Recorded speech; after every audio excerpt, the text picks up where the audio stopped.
Assalamualaikum warahmatullahi wabarakatuh. Baiklah, kami dari kelompok 6 kelas Matematika Biologi yang beranggotakan Lola Almareta, Muhammad Naufal Yusfiansyah, Muhammad Rizik, dan Natasha Zulkarnain. Kami akan mempresentasikan proyek kami yang dengan tema analisis kestabilan model epidemi HIV/AIDS dengan pengobatan. Baiklah, untuk yang pertama yaitu pendahuluan akan dijelaskan oleh Naufal. Kepada Naufal dipersilakan.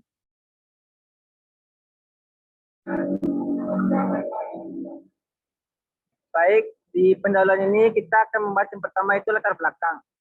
HIV atau Human Immunodeficiency Virus adalah virus yang merusak sistem kekebalan tubuh dengan menginfeksi dan menghancurkan sel CD4.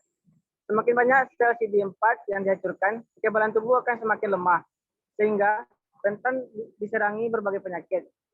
Infeksi HIV yang tidak segera ditangani akan berkembang menjadi kondisi yang serius yang disebut AIDS atau Acquired Immune Deficiency Syndrome. AIDS adalah stadium akhir dari infeksi virus HIV. Model matematika seringkali digunakan untuk menjelaskan fenomena dalam bidang biologi, seperti penyebaran penyakit menular. Fenomena tersebut dimodelkan oleh persamaan diferensial dengan representasi proses waktu kontinu. Melakukan penelitian analisa kestabilan penyebaran HIV atau AIDS dengan edukasi kesehatan melalui perluasan model CI atau Susceptible Infected. Dampak edukasi kesehatan pada penyebaran penyakit HIV atau AIDS dikaji dengan analisis sensitivitas angka reproduktif efektif terhadap semua parameter yang mendorong dinamika penyakit. Model matematika epidemik yang akan dibahas dalam penelitian ini adalah model epidemik penularan HIV atau AIDS yang dimodelkan dalam bentuk usia. Model epidemik pada penularan HIV atau AIDS ini, populasi manusia pada waktu T tetap terbagi dalam 3 populasi, yaitu S, I, dan A. Termasuk dalam kelompok susceptible ini atau S menyatakan kelompok awal populasi yang rentan terkena penyakit. Infektif atau I menyatakan kelompok populasi yang terinfeksi penyakit. AIDS atau A yaitu kelompok populasi yang sudah terkena penyakit.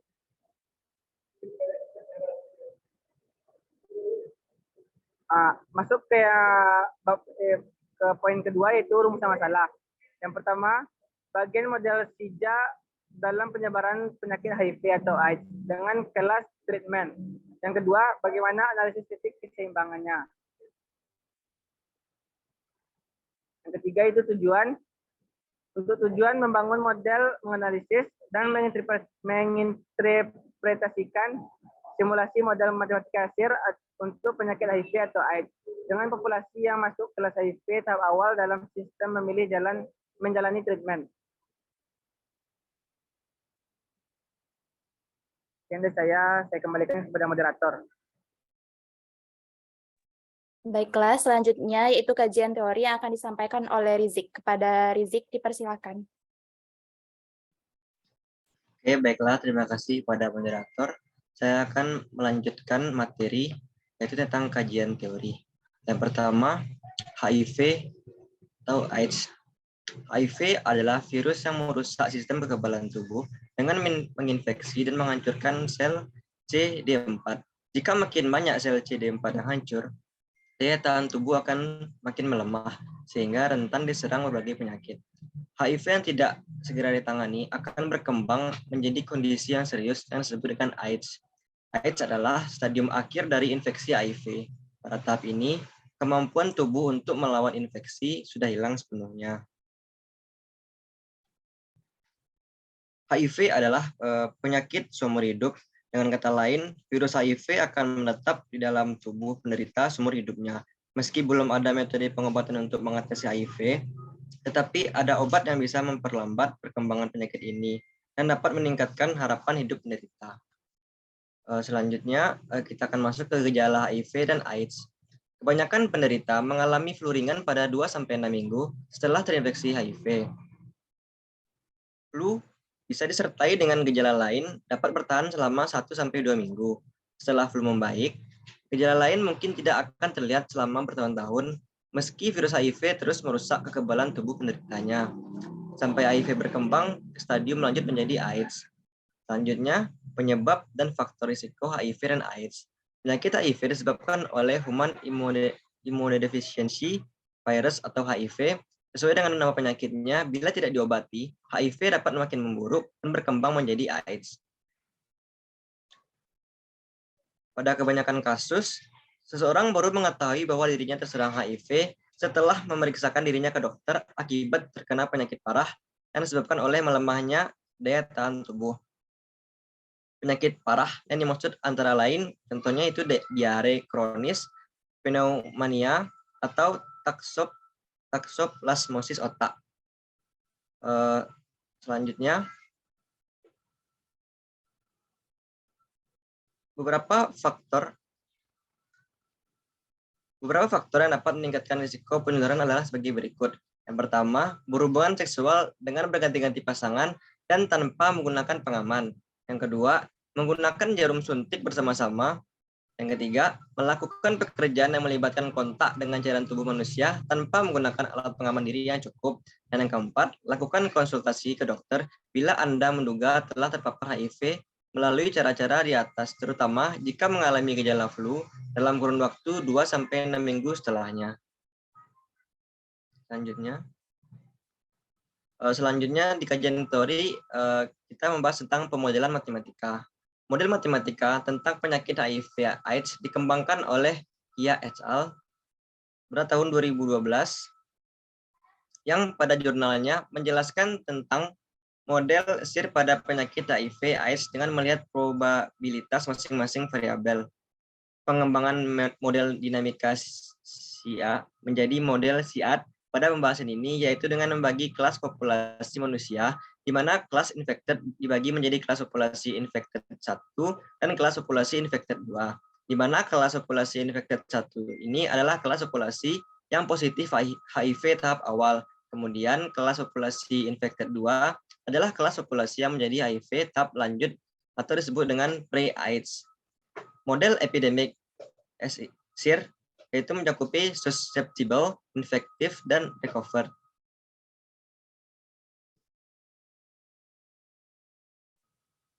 Mungkin hanya itu materi dari saya kembalikan kepada moderator. Baik, materi selanjutnya itu pembahasan yang akan disampaikan oleh Natasha. Kepada Asa dipersilakan. Baik, di sini kita akan masuk ke bagian analisis masalah dari makalah ini. Di sini ada dua pokok bahasan, ada model awal serta titik kestabilan dan titik keseimbangannya. Pada model awal, dari kelompok kami sudah menyajikan diagram kompartemen untuk menganalisis bentuk model awalnya seperti yang terlihat pada gambar. Di sini langkah pertama kita membagi total populasi menjadi kelas rentan berukuran S dan kelas menular sebelum timbulnya AIDS dan kelompok AIDS berukuran A yang dikeluarkan dari populasi aktif. Berdasarkan fakta bahwa periode infeksi sangat lama atau lebih besar dari 10 tahun, dipertimbangkan lebih lanjut beberapa tahap periode infeksi. Untuk itu, pada model ini hanya dipertimbangkan 2 tahap, yaitu fase asimptotik yang kita lambangkan pada diagram yaitu I, dan fase gejala yang dilambangkan pada diagram yaitu J. Sehingga berdasarkan diagram ini, maka diperolehlah bentuk awal modelnya,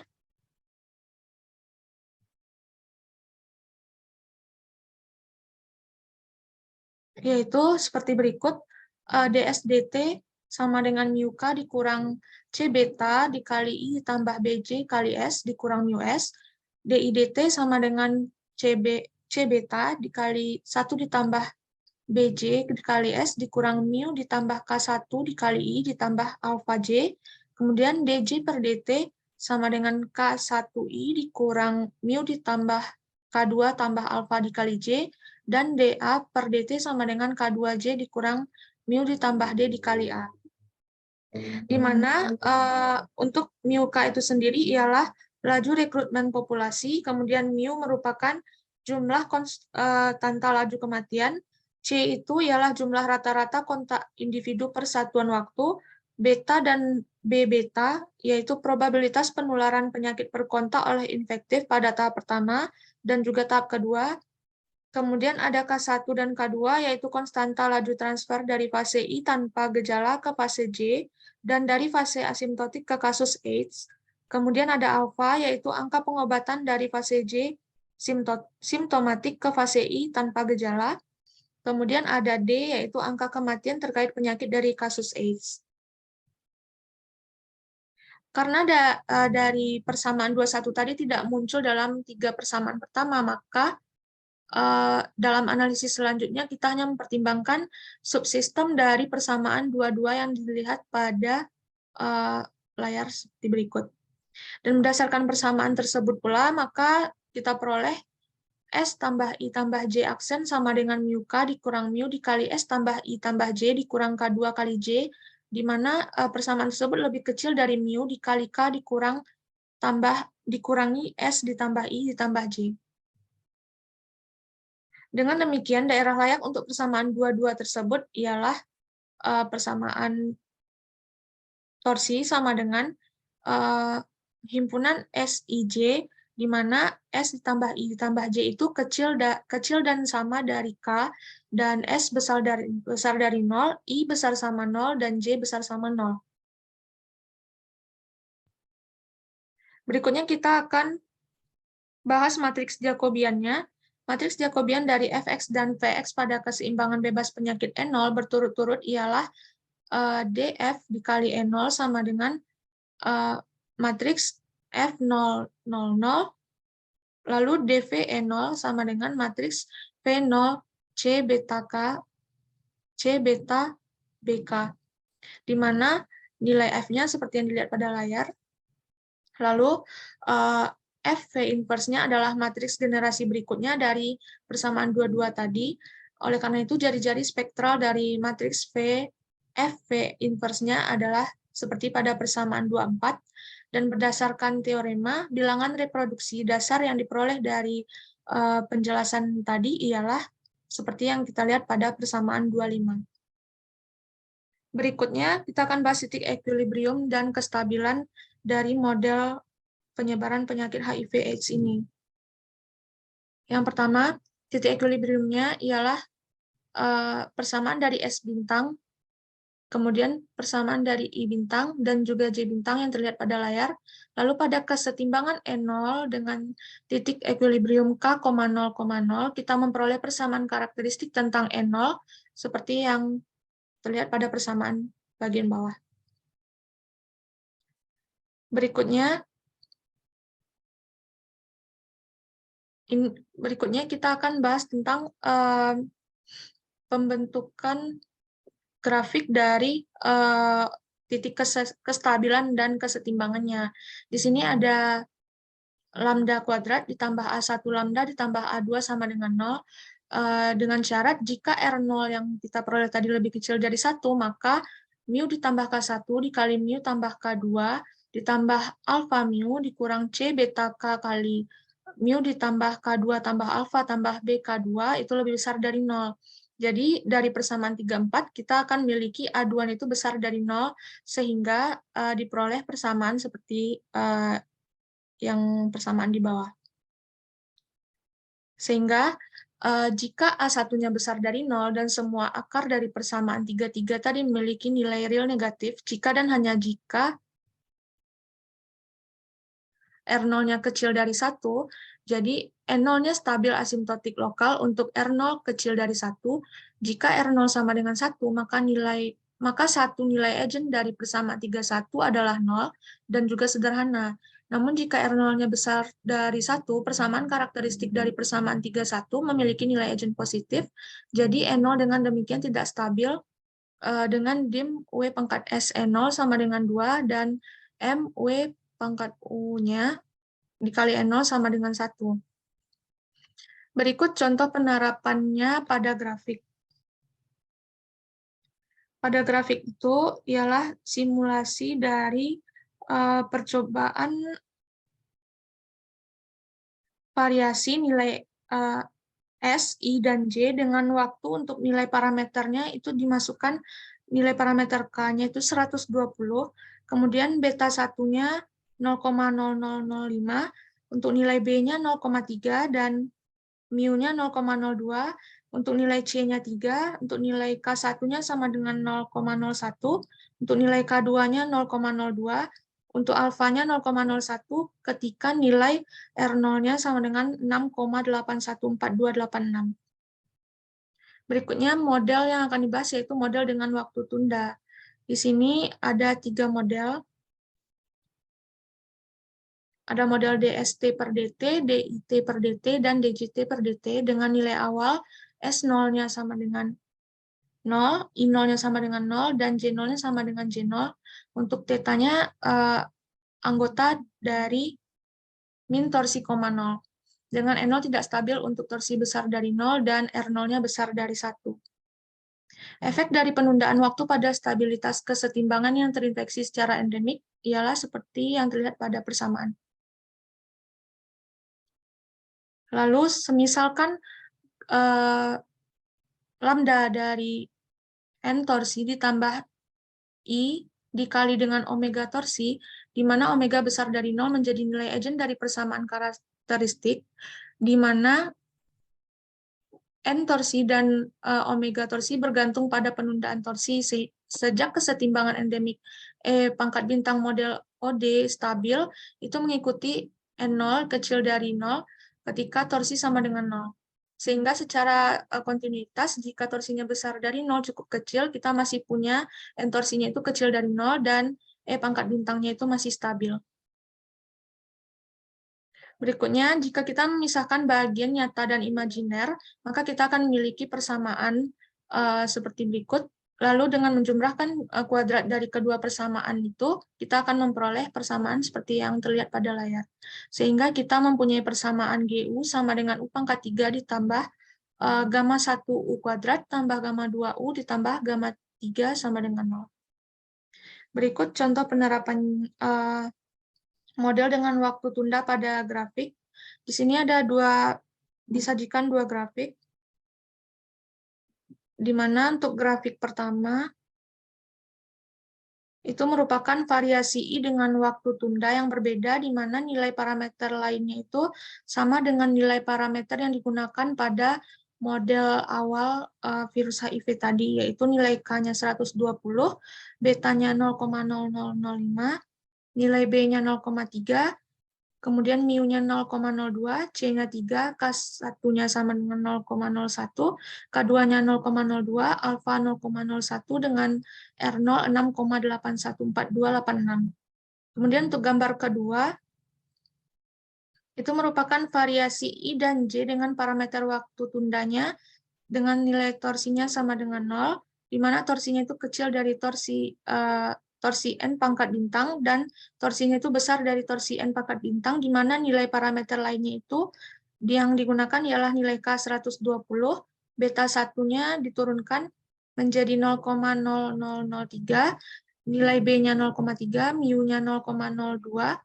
nilai C-nya 3, dan K1-nya itu dinaikkan menjadi 0,08, K2 diturunkan menjadi 0,01 dengan nilai alfa 0,4 sehingga saat R0-nya 4,457 dan Rn pangkat bintangnya 4,74522 untuk nilai N sama dengan 0. Baik, sekian dari saya, dikembalikan ke moderator. Baiklah, selanjutnya yaitu kesimpulan yang akan disampaikan oleh saya sendiri. Penelitian ini mempertimbangkan model pengobatan HIV/AIDS. Periode infeksi dibagi menjadi fase asimptomatik dan fase simptomatik. Individu dengan fase simptomatik dapat diubah menjadi individu tanpa gejala. Dengan model awal seperti yang terlihat pada layar, di mana S, I, J, A masing-masing adalah kelas susceptible, kelas infeksi, kelas terinfeksi dengan gejala, dan kelas AIDS. Selanjutnya,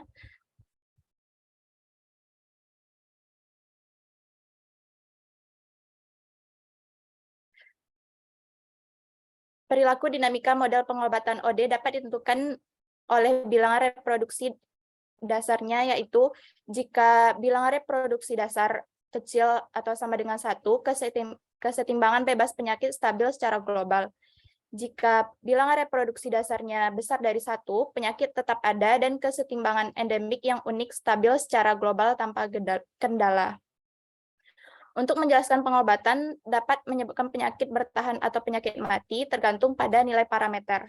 Pada penelitian ini dibedakan persamaan yang sesuai dengan bilangan reproduksi dasarnya sehubungan dengan tingkat pengobatan alfa. Dalam beberapa situasi, ada kemungkinan bahwa pengobatan dapat digunakan untuk membuat E0 stabil ketika menjadi tidak stabil tanpa adanya pengobatan. Di sisi lain, apabila R0 kecil dari 1, kecil dari C beta K per mu, maka dengan membuat nilai alfa menjadi lebih besar, E0 bisa berubah dari yang stabil menjadi tidak stabil, karena menyebabkan penyakit bertahan dalam populasi ketika penyakit itu akan mati. Untuk model pengobatan dengan penundaan waktu, berdasarkan teorema yang ditunjukkan bahwa jika parameter memenuhi gamma 2 kecil dari 0, gamma 3 kecil dari 0, maka kesetimbangan yang terinfeksi E pangkat bintang stabil secara asimptotik untuk semua nilai penundaan, yaitu tidak tergantung pada penundaan. Namun jika gamma 1 besar dari 0, gamma 3 kecil dari 0, penundaan dapat menyebabkan osilasi dalam sistem. Secara biologi, ini berarti bahwa ada nilai kritis untuk penundaan akibat pengobatan sebesar torsinol yang menentukan stabilitas kesetimbangan terinfeksi E pangkat bintang. Artinya, keseimbangan yang terinfeksi E pangkat bintang stabil secara asimptotik ketika obat antiretroviral rata-rata menunjukkan efek positif pada pasien dalam waktu kurang dari waktu tunda torsinol. Agar pasien merasa lebih baik, keseimbangan yang terinfeksi E pangkat bintang kehilangannya stabil. Baiklah, sekian materi dan pembahasan dari kelompok kami. Mohon maaf apabila ada kekurangan dan kesalahan. Terima kasih. Assalamualaikum warahmatullahi wabarakatuh.